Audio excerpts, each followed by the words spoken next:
వేలానికి తెలంగాణ గనులు రాష్ట్ర ప్రభుత్వానికి లేఖ రాసిన మోడీ సర్కార్ జూన్ 30లోగా వేలం జరపాలని ఆదేశం. తెలంగాణలోని గనులపై కేంద్ర ప్రభుత్వం కీలక ఆదేశాలు జారీ చేసింది. గనులను వేలం వేయాలని ఆదేశిస్తూ మోడీ సర్కార్ రాష్ట్ర ప్రభుత్వానికి లేఖ రాసింది. ఇప్పటికే కేంద్ర బొగ్గు గనుల శాఖ మంత్రి కిషన్ రెడ్డి అంశంపై మాట్లాడిన విషయం తెలిసిందే. బొగ్గును ఎవరు వినియోగిస్తారన్న దానితో సంబంధం లేకుండా గనుల కేటాయింపు ఉంటుందని ఆయన వెల్లడించారు. పూర్తిగా పారదర్శకంగానే వేలం వేస్తామని, రాష్ట్రానికి ఎక్కువ ఆదాయం వచ్చేలా చూస్తామని ఆయన హామీ ఇచ్చారు. కాగా గడిచిన 9 ఏళ్లలో మాజీ సీఎం బీఆర్ఎస్ అధినేత కేసీఆర్ ఒక్క మినరల్ బ్లాక్ను కూడా వేలం వేయలేదని కేంద్ర ప్రభుత్వం లేఖలో పేర్కొంది.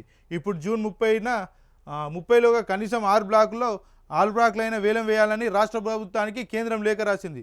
ఒకవేళ రాష్ట్ర ప్రభుత్వం వేలం వేయకపోతే తాము వేస్తామని కేంద్రం స్పష్టం చేసింది. ఆగస్టు 1 నుంచి బాదుడు షురు. అటు రిజిస్ట్రేషన్ల ఛార్జీలు, ఇటు మద్యం ధరలు భారీగా వసూళ్లకు రేవంత్ సర్కార్ సిద్ధం. త్వరలో నివేదికలు, ప్రతిపాదనలు.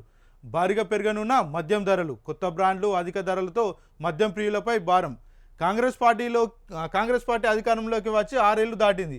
ఇప్పటికీ ఆలస్యం అయిందనుకున్నారో ఏమో, పాలకులు బాదుడు శ్రీకారం చుట్టారు. జనాలు జేబులకు చిల్లులు పెట్టి రిజిస్ట్రేషన్ ఛార్జీలు, మద్యం ధరలు పెంచి సర్కార్ ఖజానా నింపుకునే ప్లాన్ అమలు చేసేందుకు సిద్ధమైంది. ఆగస్టు 1 నుంచి ధరల కొరడాతో జనాలను బాధేందుకు రేవంత్ సర్కార్ ముహూర్తం ఫిక్స్ చేసింది.